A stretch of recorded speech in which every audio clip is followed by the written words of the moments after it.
or to Nightingale. My heart aches and a drowsy numbness pains.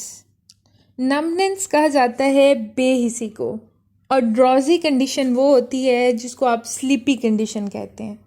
यानी कि इंसान जो है वो अपनी होश या बेहोशी के दरमियान में, यानी अपने सेंसेस में भी नहीं होता और कंप्लीटली अनकॉन्शियस भी नहीं होता। वो एक दरमियानी सी कैफियत होती है। जैसे किसी को गहरी नींद में सोते हुए आप अचानक से उठा दें तो थोड़ी देर तक वो अपने सेंसेस में वापस नहीं आता। यानी कि वो एक दरमियानी सी कंडीशन है जिसमें उसे खुद भी पता नहीं चल रहा कि वो सो रहा है या वो जाग रहा है। तो वो होती है ड्रॉजीनेस। यानी कि ये एक नशीली सी, एक नशावर कोई बाज़ात होता है ना कि कोई मशरूब पी लिया जाए या कोई ऐसी मेडिसिन ले ली जाए जिसके अंदर ऐसे इंटॉक्सिकेटेड इफेक्ट क्रिएट करने वाली चीज़ें हो या एंटी एलर्जिक होती हैं, वो ले ली जाएँ तो फिर भी ये ड्रॉजीनेस सी हो जाती है। तो ये कहते हैं कि माई हार्ट, अब ये जो हमने देखा है ना कि पेन और प्लेयर, ये कॉम्बिनेशन हमें फर्स्ट लाइन में ही नज़र आ रहा है इसका। यानी कि कहते हैं कि माई हार्ट है, कि मेरा हार्ट जो है, मेरा दिल वो सफ़र कर रहा है पेन से। एंड अ ड्रॉजी नमनेस, और एक फैंटेसी सी है, एक बेहिसी वाली कैफियत है, नींद भरी।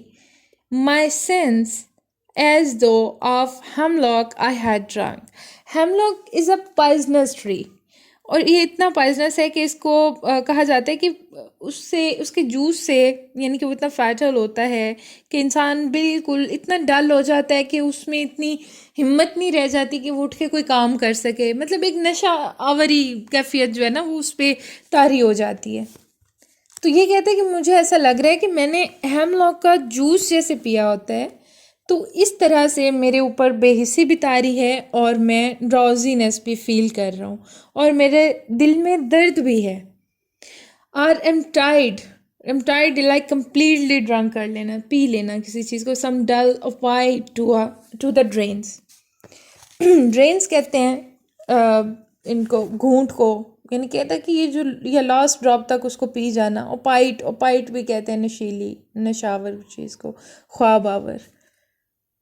तो ये कह रहे हैं कि मुझे लग रहा है कि हेमलॉक जो है ना उसको मैंने पिया, और कैसे उसका जूस निकाल के उसको ख्वाब आवर मशरूब बना के, तो उसको लास्ट ड्रॉप तक मैंने उसको पी लिया। 1 मिनट पास्ट, 1 मिनट जो है वो पास्ट में चला गया, गुजर गया। एंड लीथ वर्ड्स हैड संक कहते हैं डूब जाने को, गर्क हो जाने को, और लीथ कहते हैं फरामोशी को। अभी जो लीथ है, यहाँ पे आप देखेंगे इसका ग्रीक मैथोलॉजी का यूज़ वो भी ये करता है, जिस ग्रेशियन अर्न में भी इसने किया हुआ है और नाइटिंगेल में भी ये रेफरेंसेस ग्रीक मैथोलॉजी से ले रहा है। तो ग्रीक मैथोलॉजी में जो लीथ वर्ड है ये एक रिवर के लिए यूज़ किया गया था, और उसको कहा जाता है कि वो रिवर ऑफ फॉरगेटफुलनेस है। यानी कि उसके अंदर ऐसा मशरूब है, ऐसा वो पानी है कि उसको जो भी पीता है वो इस दुनिया के जितने भी उसे गम हैं, जितनी भी परेशानी है, वो सारी भूल जाता है। तो ये कहता है कि मुझे लगता है कि ऐसे ही जो है ना मैंने भी खुद को फरामोश कर दिया है उस पूरे लीथ वर्ड्स, यानी कि उस दरिया में मैंने खुद को संक कर दिया है, डुबो दिया है। This not through envy of thy happy lot. यहाँ पे उसने एड्रेस किया है नाइटिंगेल को। कहते हैं कि नाइटिंगेल, तुम ये नहीं समझो कि मैं तुमसे हसद कर रहा हूँ या तुम्हारी खुशियों से हसद कर रहा हूँ। क्यों अब उसकी खुशियों से हसद कर रहे हैं? क्योंकि जो सिंगिंग होती है, सिंगिंग किस लिए कोई भी जो है ना वो इंसान कर रहा होता है जब स्पेशली, तो वो कोई ना कोई उसकी फीलिंग होती है, और मोस्टली वो हैप्पीनेस वाली या जॉयनेस वाली होती है। जॉयफुल सी कंडीशन में वो सिंगिंग करता है। और यहाँ पे उसे जो इतनी मेलोडियस वॉइस सुनाई दे रही है नाइटिंगेल की, तो वो उसे कह रहा है कि तुम क्योंकि गुनगुना रहे हो, उस बर्ड को कह रहा है, तो तुम्हारा गुनगुनाना इस बात की ज़मानत है कि यू आर हैप्पी। लेकिन क्योंकि ये खुद हैप्पी नहीं है, ये खुद परेशान है, सैड है, तो कहता है कि ऐसा नहीं है कि मैं सैड हूँ और मैं तुम्हारी खुशियों से, तुम्हारी सिंगिंग से एनवी फील कर रहा हूँ या हसद मुझे महसूस हो रहा है, ऐसा नहीं है। But being too happy in thine happiness, कि मुझ पे ये जो नमनेस सी आई है या ये जो स्लीपी कंडीशन है, ये इस वजह से आई है क्योंकि मैंने तुम्हें इतना खुश देखा कि तुम्हारी खुशी को अपनी खुशी बना लिया, यानी कि तुम्हारी खुशी में ही मैंने अपनी खुशी ढूंढ ली। और क्योंकि ये खुशी इतनी देर बाद मुझे मिली है कि मैं बेखुद हो गया हूँ, मुझे अपनी कोई खबर नहीं रही। दैट यू लाइट विंग्ड, यानी कि तुम्हारे हल्के से छोटे छोटे से पर हैं, विंग्ड हैं।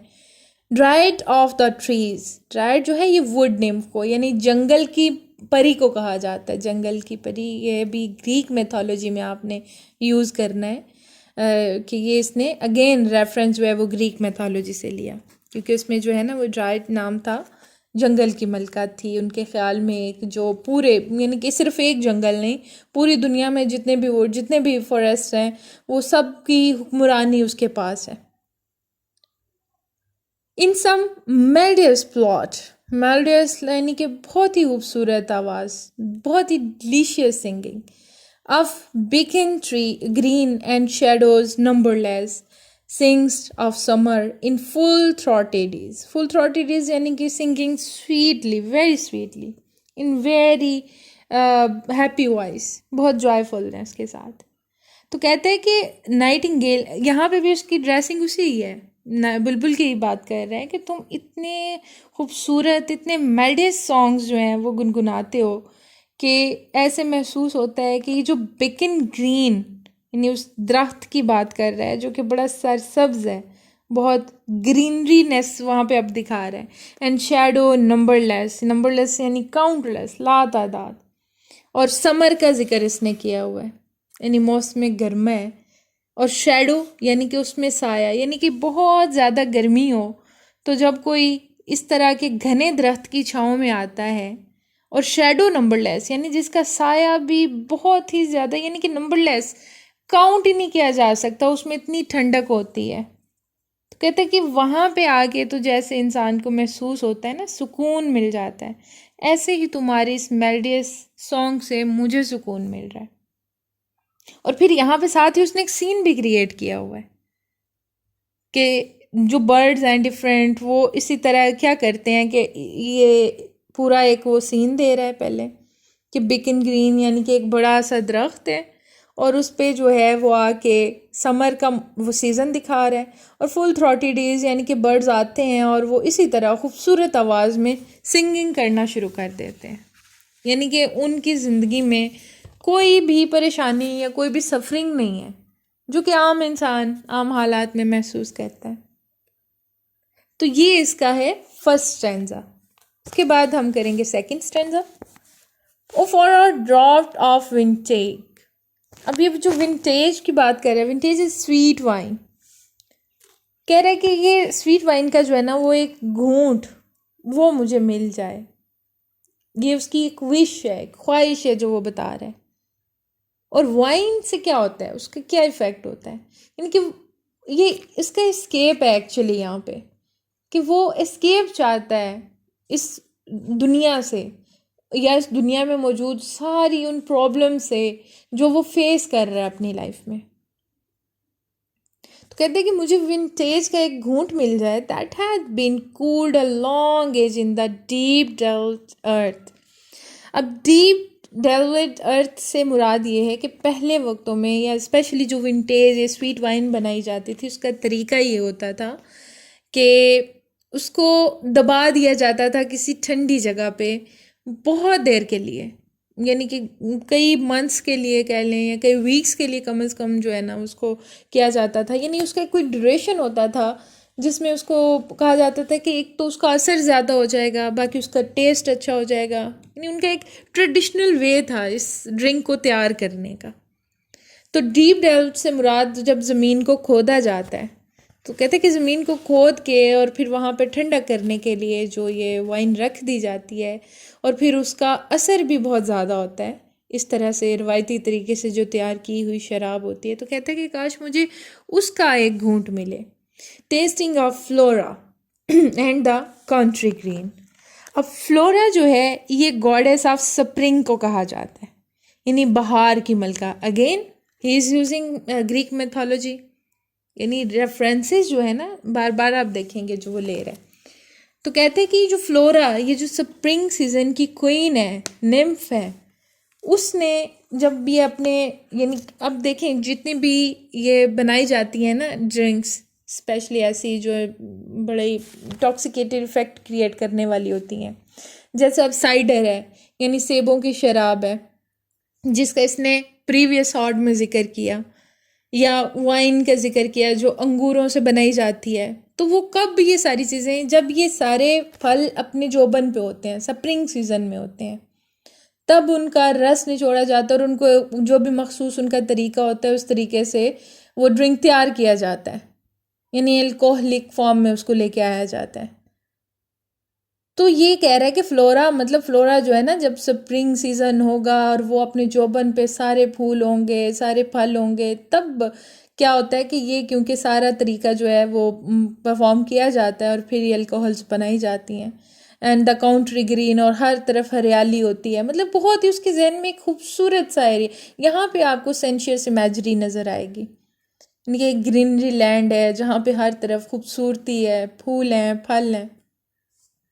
Dance and Provencal song and sunburn mirth, mirth कहते हैं हैप्पीनेस को।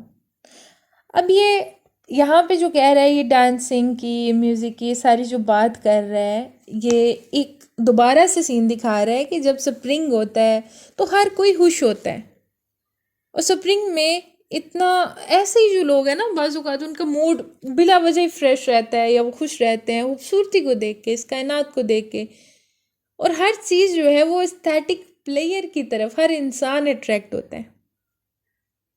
अब एस्थेटिक प्लेयर का सब लोगों का टेम्परामेंट डिफरेंट हो सकता है, लेकिन बहरहाल वो किसी भी चीज़ में, जैसे कोई स्प्रिंग में एस्थेटिक प्लेयर को देख रहा होता है तो कोई आटम में भी देख लेता है, जैसे कीट्स की मिसाल है, ये हर चीज़ में देखता है, और उसके ख्याल में वही बात है कि beauty is truth and truth is beauty, that's all. यानी कि उसके लिए यही सब कुछ है कि जो भी चीज़ उसे खूबसूरत लगे, बस वो समझता है कि यही सच है, यही हकीकत है। और उसके ख्याल में अब ऐसे भी है कि देखें, एक इंसान है ना, उसको फूल, गुलाब की चले मिसाल ले लेते हैं, वो गुलाब को पसंद करता है बगैर कांटों के, लेकिन दूसरा इंसान उसी गुलाब को कांटों समेत पसंद करेगा। तो दोनों में डिफरेंस आ गया, दोनों की थिंकिंग में, दोनों के टेस्ट में, यानी कि वो उनकी, वही स्टैटिक प्लेयर को भी अगर ले लें, इनकी हर किसी का अपने अपने टेम्परामेंट के अकॉर्डिंग होता है।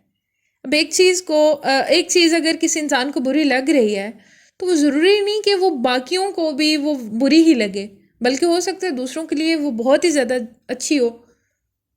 या एक कह लें कि कोई बच्चा है, वो इतना खूबसूरत नहीं है, लेस देन एवरेज कर लें, बदसूरती में कर लें कि वो बदसूरत है, अब बाकियों को वो इतना अच्छा नहीं लगेगा, या वो बात करेंगे कि खूबसूरत नहीं है, लेकिन उसकी जो मदर है उसके लिए उससे खूबसूरत पूरी दुनिया में और कोई बेबी नहीं होगा। तो ये चीज़ जो है ना, ये कीट्स कहना चाह रहे हैं कि खूबसूरती का अपना अपना मेयार है हर किसी के लिए। तो अब किसी भी चीज़ को इस तरह से जज, क्योंकि आप इसकी सारी शायरी में देखते हैं कि ये हमें बैड गुड इस चीज़ के बारे में नहीं बताता, ट्रू फॉल्स, ये ऐसा कुछ नहीं करता। ये सिर्फ हमें जो है ना वो एक सीन दिखा देता है और हर चीज़ को ही खूबसूरत करके दिखाता है। आटम को भी इसने खूबसूरत करके दिखा दिया, और आटम में कह रहे हैं कि स्प्रिंग के जो नगमे हैं, जो सॉन्ग्स हैं, वो कहाँ हैं। और जब ये स्प्रिंग की बात कर रहा है तो स्प्रिंग को भी बहुत खूबसूरत अंदाज में बता रहा है, एक्सप्लेन कर रहा है, यानी सन बर्न्ड मिड कि ये मौसम बहार ऐसा होता है कि खुशी की वजह से ये जो सन बर्निंग होती है, लाइक सूरज में थोड़ी देर बैठे हैं तो थोड़ी सी स्किन जो है वो डल होने लगती है, तो कहते हैं कि वो भी खूबसूरती की निशानी है। Oh, for a beaker full of the warm south, full of the true, the blushful hypocrine. पोकरिन जो है वो अगेन एक फाउंटेन का नाम है यहाँ पे, जो म्यूज़ के लिए यूज़ किया जाता है, कि जो म्यूज़ है उसकी रेजिडेंस है।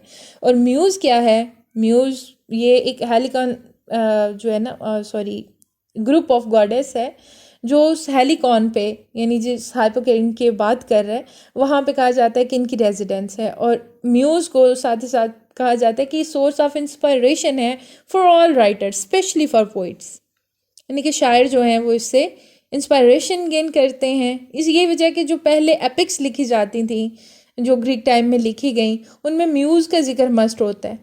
और ये क्योंकि फिर एक ट्रेडिशन बन गई थी एपिक्स के लिए, इसीलिए फिर मिल्टन ने भी म्यूज़ का जिक्र किया। और मॉक एपिक जो आपने पढ़ी है पार्ट 1 में अलेक्जेंडर पॉप की, उसमें भी म्यूज़ का जिक्र है, बट वो मॉकली है। लेकिन बहरहाल ये इसलिए जो है ना वो यूज़ किया जाता था एक पोइटिक इंस्पायरेशन के लिए, इसको सोर्स समझा जाता है। With beaded bubbles winking at the brim, brim कहते हैं किनारे को। अब बीडिड बबल्स क्या हैं? वो पानी के जो है ना, वो कह रहा है कि उसके अंदर बबल्स हैं जो ऐसे विंकिंग कर रहे हैं, यानी कि वो बन रहे हैं फिर ख़त्म हो रहे हैं। And purple stained mouth, purple stained mouth कैसे होगा इसका? ये जो उसने विंटेज की बात की है कि मैं वो पीऊँगा और उसकी जो कलर है उस वाइन का वो मेरे लिप्स को पर्पल कर देगा, यानी मेरा माउथ जो है वो पर्पल स्टेन्ड हो जाएगा। स्टेन यानी धब्बा लग जाएगा उसका। दैट आई माइट ड्रिंक, तो कहते हैं कि काश मैं भी ये पी सकूँ, ये मुझे तुम दो, अगर मुझे ये शराब मिले तो मैं इसको पी सकूँ। And leave the world unseen, और इस दुनिया को बगैर देखे छोड़ दूँ, यानी कि इस दुनिया की तरफ मैं निगाह ही ना करूँ। यहाँ पे अगेन आप क्या देख सकते हैं? उसका escapism in a pure form. बहुत क्लियरली जो है ना वो इस चीज़ को एडमिट कर रहा है कि वो एस्केप चाहता है यहाँ पे। And with thee fade away into the forest dim, और अब दोबारा एड्रेस कर रहा है वो लास्ट लाइन में नाइटिंगेल को कि ये शराब पीने के बाद क्या होगा कि मैं अपने सेंसेस में नहीं रहूँगा और फिर मैं तुम्हारे साथ तुम्हारे ही फॉरेस्ट में चला जाऊँगा।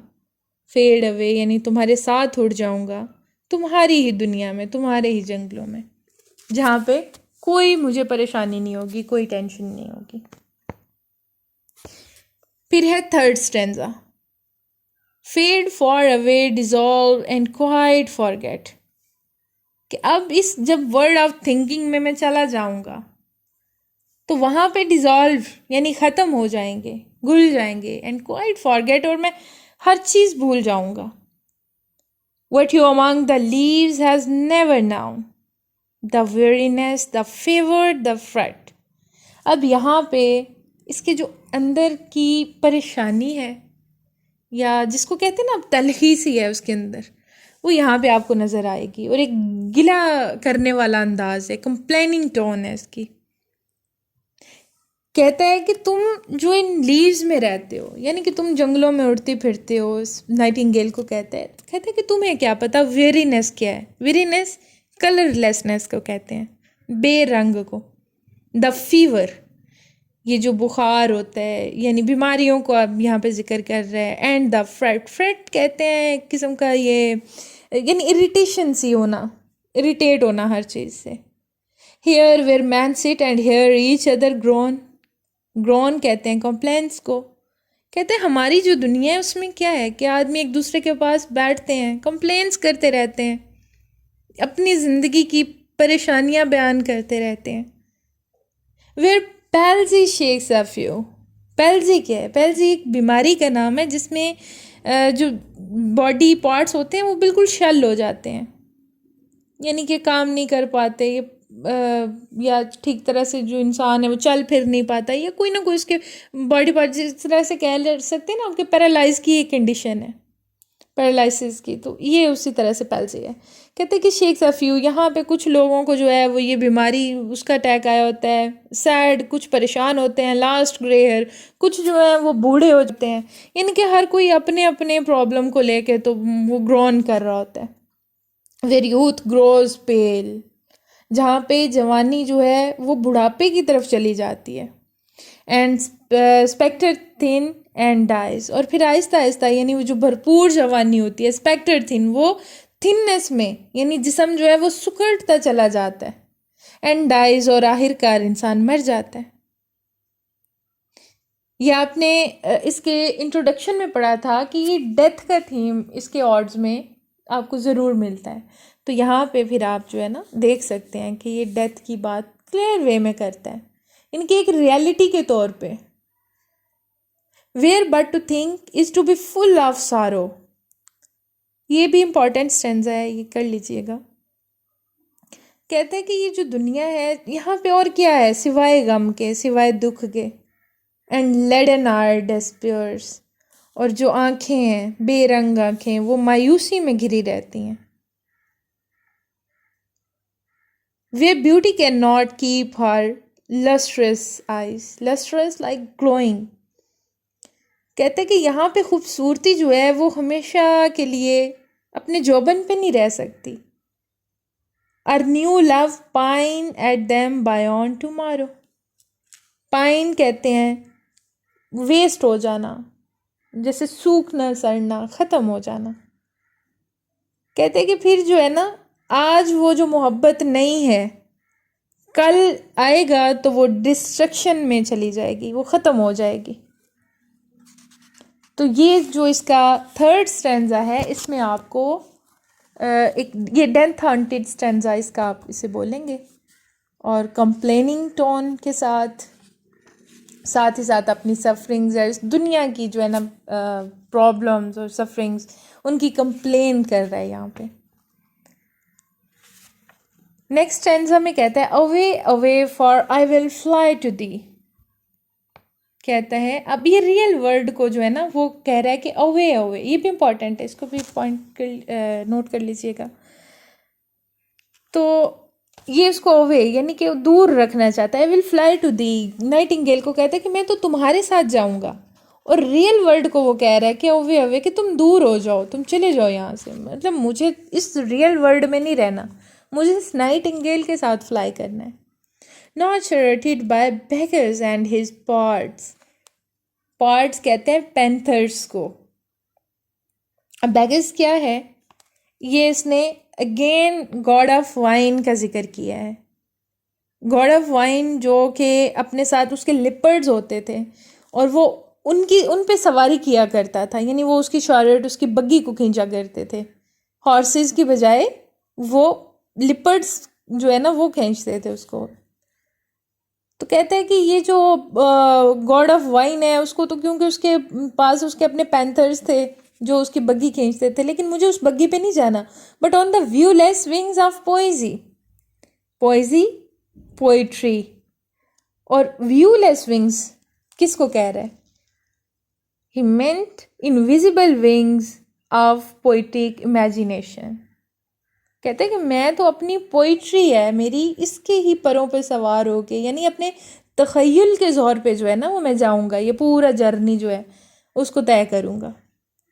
Though the dull brain perplexes and retards. Retard कहते हैं फ्लाई को, और perplexes लाइक बहुत परेशान, बहुत हैरान सा. कहते हैं कि मेरा ब्रेन इतना डल है कि मैं उस पोइटिक इमेजिनेशन को उस पर फोकस नहीं कर पा रहा, लेकिन फिर भी मैं फ्लाई कर सकता हूँ. इतनी एबिलिटी है मेरी शायरी में, मेरे तख़य्युल में. Already with the tender is the night. Tender कहते हैं मुहाफ़िज़ को, जो केयर टेकर होता है. And happily the queen moon is on her throne. अब फिर वो देखिए बड़ा खूबसूरत सा नज़ारा दिखा रहा है कि जो चांद की देवी है या चांद की मलका है, वो अपने जो है वो थ्रोन पे, अपने तख्त पे बैठी होगी, क्लस्टर्ड अराउंड बाय ऑल हर स्टारी फेस. और उसके इर्द गिर्द फेरीज होंगी, फेरीज से निकला है, और क्लस्टर्ड यानी कि उन्होंने उसको, वो हॉवरिंग कर रही होंगी, उसके इर्द गिर्द मंडला रही होंगी. But here there is no light. लेकिन साथ ही फिर इस दुनिया की बात करता है कि ये दुनिया जहाँ पे कोई रोशनी नहीं, रोशनी से मुराद वो खुशी ले रहा है कि कोई खुशी नहीं है. Say what from heaven is with the breeze is blown through verdurous glooms and winding mossy ways. मोसी वेज कहते हैं जो कई ज़्यादा रास्ते हैं. अब कह रहे हैं कि अब मैं इस रास्ते पे चल तो रहा हूँ, यहाँ पे हवा भी चल रही है, और कुछ जो है ना, यानी कि इतना ये बगैर लाइट के ये सफ़र मैं तय कर रहा हूँ, लेकिन कुछ ना कुछ छोटी छोटी सी जो एक कह लें कि उस गॉडेस ऑफ मून की जिसने बात की ना, ये क्वीन मून, कि वो चांद की जो मलका है वो अपनी रेज़ यहाँ तक पहुँचाने में इतनी सक्सेसफुल है कि कोई किरण उसकी जो है वो इस रास्ते पे मुझे नज़र आ रही है. तो मुझे पता चल रहा है कि एक मौसी वे है, यानी कई ज़्यादा रास्ता है जिस पे मैं चल रहा हूँ. और ग्लूम्स यानी दुख और परेशानी, उसकी बात करता है. I can not see what flowers are at my feet. फिर कहता है कि ये इतनी डार्कनेस है यहाँ पे कि मेरे पाँव के नीचे कौन से फूल आ रहे हैं, मैं उन्हें देख नहीं पा रहा। Nor what soft incense Hanks upon the walls, और मुझे ये भी नहीं पता कि इर्द गिर्द की शाहों से जो खुशबू आ रही है वो कौन से पौधे हैं या वो कौन से दरख्त हैं। बट इन एम्बैम्ड जो है, ये भी इसने ओल्ड वर्ड लिया हुआ है, इसका मतलब होता है खुनूद कर देना। Darkness guess each sweet where with the seasonable month and doors, लेकिन seasonable month क्योंकि कहते हैं स्प्रिंग सीजन है, और इंडोर लाइक टू गिव, दे देना, किसी को बख्श देना। द ग्रास, कि ये मौसम जो है क्योंकि बाहर का है तो इसलिए हर जगह पे फिर आगे कहते हैं the grass, the thicket and the fruit tree wild, कि यहाँ पे फूलों फलों के जंगली दरख्त हैं, थिकेट्स हैं, जड़ी बूटियाँ हैं, ग्रास है, इनके मैं फील कर रहा हूँ। यहाँ पे अब आपको अगेन इसका कौन सा सेंस नज़र आ रहा है? Smelling sense.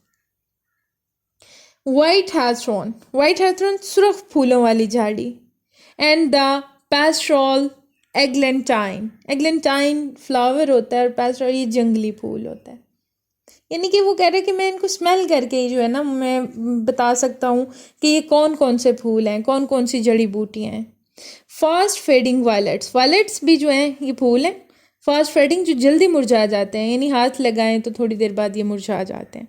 Covered up in leaves, वो अपने लीव्स में, अपने पत्तों में छुपे हुए हैं। एंड मिड में एल्डेस्ट चाइल्ड, और वो मिड में जो उगने वाला पौधा है, यानी उसको चाइल्ड कह के ये बुला रहा है। द कमिंग मस्क रोज, कौन सा है वो? मस्क रोज। मस्क कहते हैं कस्तूरी को, यानी कि वो गुलाब जिससे बड़ी खूबसूरत खुशबू आती है, जो फुल एक जिसको कहते हैं ना स्प्रिंग में आ गई खिलता है, एक स्पेसिफिक जिसको मिड में कह रहा है कि मिड में ही ये खिलता है, एक ख़ास किस्म का रोज़ है। फुल ऑफ डेवी वाइन, और वो ओस से भीगा हुआ है। डेवी ओस को कहते हैं, और वो ओस के कतरों को वाइन से रिजेंबल कर रहा है। द मर्मर्स कहते हैं इन अ वेरी स्लो वॉइस, यानी मर्मरिंग करना। Haunt of flies on summer eyes, तो फिर क्या होता है कि जो समर ईव्स कहते हैं, ये भी निम्फ्स को ही कहते हैं, परियों को। लेकिन यहाँ पे इसने समर का वैसे ईव्स के साथ जिक्र किया गया, इसने ईव्स लाइक फेरीज से उसको जो वर्ड दे दिया वो इवनिंग का दे दिया। यानी कि जॉन कीट्स में ये भी इसकी आपको राइटिंग में एबिलिटी नज़र आएगी कि वर्ड्स को फॉर्मेट भी करता है in a new form, in a new sense.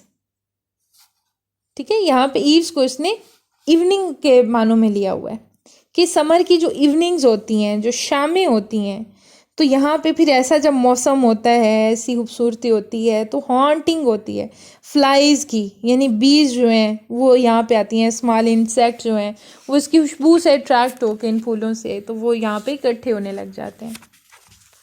जैसे कि हम देखते हैं ना कि अक्सर शाम का मौसम हो तो इस तरह की कोई गार्डन एरिया है तो वहाँ पे बहुत ज़्यादा इंसेक्ट्स इकट्ठे होने लगते हैं, थोड़ी सी लाइट हो तो काफ़ी हो जाते हैं। तो ये वो बस एक सीन दिखा रहा है।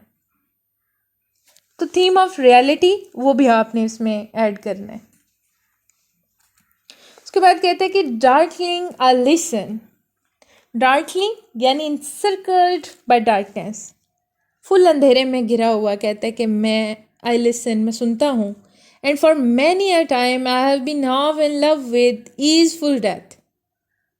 अब अगेन यहाँ पे हमें उसका एक डिज़ायर फॉर डेथ या स्केप कह लें in the form of death, तो वो यहाँ पे कह रहा है कि I have been half in love with easeful death, कि अगर यहाँ पे मुझे मौत आ जाए तो इतनी आसान, इतनी ईजी होगी कि I have been half in love, क्योंकि मौत को कम्प्लीटली तो कोई पसंद नहीं करता, इसलिए इसने हाफ इन लव का जो है ना वो वर्ड यूज़ किया कि यहाँ पे मरना जो है इस खूबसूरत दुनिया में, वो तो कहता है कि ये मेरे लिए जो है वो एक ऑनर की बात होगी, अपनी वो एक डिज़ायर बता रहा है।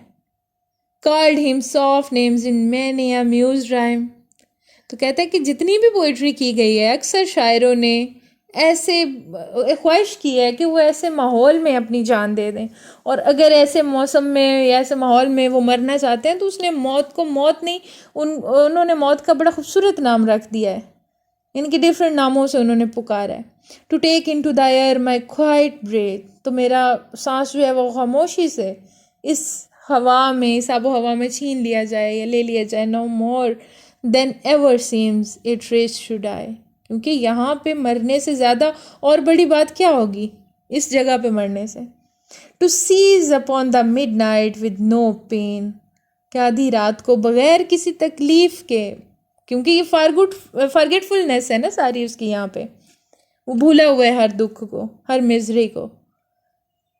तो इसलिए कहता है कि सीज हो कर दूँ अगर मैं इस ज़िंदगी को, इससे दस्तबरदार हो जाऊँ बगैर किसी दर्द के, तो और क्या चाहिए। while you are pouring forth thy soul abroad in such an ecstasy कहते हैं ब्लिस को, हैप्पीनेस को, खुशी को।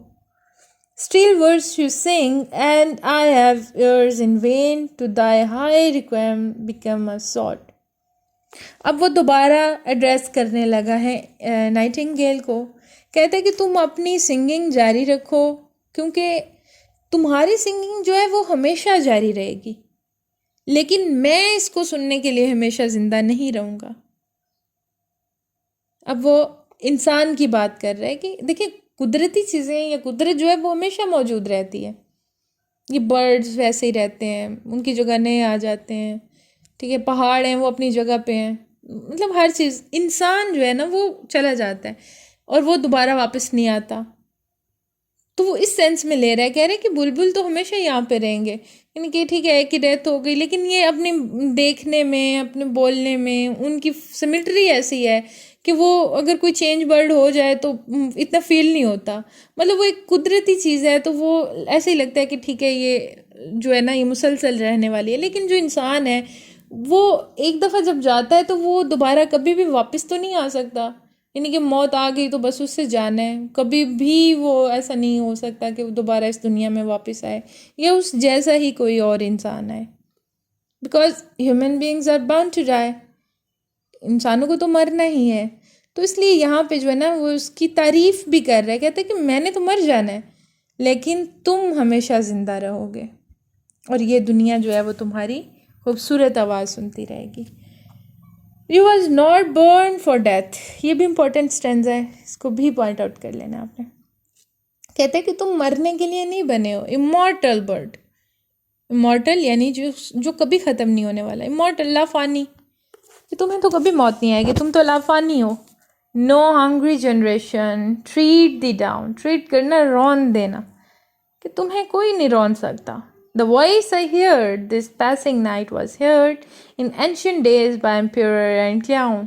अब वो कैसे अपनी बात को एक्सप्लेन कर रहा है, कह रहे हैं कि वो आवाज़ बुलबुल की जो मैं अभी सुन रहा हूँ, ये कई 100 साल पहले एंशियंट टाइम में ये बादशाह भी सुनते थे, फिर क्लाउन्स आए यानी एजड लोग आए, वो भी सुनते रहे, सिविलाइज्ड भी सुनते रहे, अनसिविलाइज्ड भी सुनते रहे। क्या मतलब है उसके कहने का कि इंसान तरक्की करता है, इंसान बदलता है। जैसे पहले इंसान गारों में रहता था, जंगलों में रहता था, फिर वो आहिस्ता आहिस्ता सिविलाइज्ड हो गया, फिर घरों में रहने लगा, कच्चे घर थे फिर पक्के बन गए, फिर इस तरह से डेवलपमेंट होती गई। लेकिन कुदरती चीज़ें जिसमें वो इस नाइटिंगेल को भी ले रहा है, कह रहे कि तुम्हारी सिंगिंग आवाज़ जो है, सिंगिंग वॉइस, वो अभी भी वही है और पहले भी वही थी। आज से 100 साल पहले भी देखें तो भी तुम्हारी ऐसी मेलोडियस वॉइस थी, यानी कि तुम में कोई चेंज नहीं आया। इट मीन्स कि वो वहीं के वहीं हैं, वो कुदरती चीज़ें वैसी हैं। इंसान आता है और चला जाता है, थोड़ी बहुत वो सिविलाइज्ड होने के बाद या डेवलपमेंट देखने के बाद अपनी लाइफ में। Perhaps the self same song that found a path through the sad heart of Rath. रथ जो है ये भी इसने एक रेफरेंस लिया है एक करेक्टर का, एक वुमेन है, एक फीमेल करेक्टर है ग्रीक मिथोलॉजी से, जो कि एक विडो थी। और वो यानी कि इसकी स्टोरी वैसे अगर तो आपको ये लाइंस आती हैं तो फिर थोड़ा बहुत आप रथ का जिक्र कर सकते हैं, उनकी यानी कि विडो है, ठीक है, ग्रीक टाइम में से इसका जो है वो रेफरेंस लिया गया। और ये अपने हस्बैंड की तलाश में अपना मुल्क छोड़ के चली गई थी और ये अपनी लॉयल्टी के लिए मशहूर है। तो ज़िंदा तो उसे नहीं मिल सका था, लेकिन बहरहाल उसकी मौत की खबर मिल गई और फिर उसकी याद में ये सिंगिंग किया करती थी। फेमस इसलिए है कि इसकी आवाज़ जो है ना वो बड़ी खूबसूरत थी और बड़ी दर्दनाक थी। यानी कि कोई इंसान जो बहुत जालिम से जालिम भी है वो इसकी सिंगिंग सुन के तो उसका हार्ट मेल्ट हो जाता था। इसलिए जो है ना इस करैक्टर को एक नाम दे दिया गया, एक मिथिकल करैक्टर बना दिया गया। When sick for home, she stood in tears amid the alien corn, यानी कि वो एलियन कॉर्न्स किसी ऐसी जगह पे, ऐसी ज़मीनों पे चली गई जो उसके लिए एलियंस की तरह थी, यानी वो वहाँ की नेटिव नहीं थी, तो वो रोती थी और घर के लिए भी परेशान थी, घर को भी याद करती थी। The same that often time had charmed magic casements opening on the form. Casements कहते हैं दरीचे को या झरोके को। ऑफ पेरिलियस सीज यानी बहुत डेंजरस जो होता है, सीज समंदर। इन फेरीलैंड्स फ्रोलॉन कहते हैं नाउमीदी को, यानी कि नाउमीदी को भी और कुछ हद तक लॉनलीनेस को भी, अकेले रहना। तो ये उसकी बस फ़िलहाल तो उसका रेफरेंस दे रहा है रत का कि वो अकेली थी और बड़े उसने दरिया अबूर किए अपने हस्बैंड की तलाश में, लेकिन आखिरकार जो है उसे कुछ नहीं मिला। तो फिर वो फ्रोलॉन यानी अकेली ही रह गई उन लैंड्स में। अब जैसे ही फिर फ्रोलॉन कहता है, लास्ट स्टेंजा भी इम्पोर्टेंट है, फिर अगेन कहता है कि फ्लॉन यानी कि ये लॉनलीनेस, ये नाउमीदी, ये अकेलापन। The very word is like a bell. So here we can see his temporary escapism. यहाँ पे वो उसको गिव अप कर रहा है, यानी कि पहले अब तक हमने उसे इसके पिस्ट के तौर पे देखा, लेकिन अब दोबारा वो रियलिस्ट के तौर पे नज़र आएगा। कहता है कि ये जो लफ्ज़ एक बेल की तरह है, to toll me back from thee to my sole self, जो कि मुश्किल से मुझे खींच के वापस ले आता है अपने आप में। Audio good bye the fancy can not cheat so well, कि जो फैंसी है, ये तख़य्युल है, ये ज़्यादा देर तक मुझे चीट नहीं कर सकता। कि इस इमेजिनेटिव वर्ल्ड में मैं हमेशा के लिए नहीं रह सकता। As she is famed to do deceiving elf. अब वो अपने तख़य्युल या पोइट्री को क्या कह रहा है? एल्फ फेरी को कहते हैं, परी को कहते हैं कि ये डिसीविंग एल्फ है, धोखा देने वाली एक परी की तरह। Adieu good bye the plaintive anthem fades, कि तुम्हारे जो एंथम, ये जो अफसुर्दा, प्लैनेटिव कहा जाता है जो बड़े सैड से होते हैं, मॉर्नफुल, मातम ज़दा। फेड्स कहते हैं जो या तो डिस्कलर को कहते हैं, या फिर कहा जाता है जैसे वेरीनेस को भी, मुरझा जाना, ख़त्म हो जाना। कहते हैं कि ये जो तुम्हारे अफसुर्दा कर देने वाले नगमे हैं ना, अब उनका असर इतना नहीं रहा, फीका पड़ गया। Past the near meadows over the still stream up the hill side and now. अब ये पुरानी बातें, यानी कि जो उसने अपने तख़य्युल में देखी कि ये ऊंचे पहाड़, ये स्ट्रीम्स, ये hill sides, and now this very deep. और अब वो कहता है कि सारी जो है वो दफन हो गई हैं जब मैं हकीकत में आया हूँ।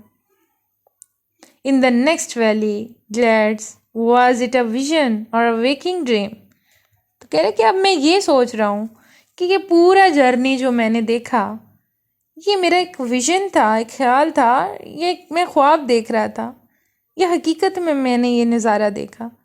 Flood is that music do I wake or sleep. तो कहते कि मैं इस नाइटिंगेल के म्यूज़िक को जो सुन रहा हूँ, फ्लड जो कि फ्लड हो गया, ख़त्म हो गया है, कि उसका म्यूज़िक क्या वो भी मैंने जागते में सुना या मैं सो रहा था। यानी कि वो एडमिट कर रहा है यहाँ पे रियलिटी को।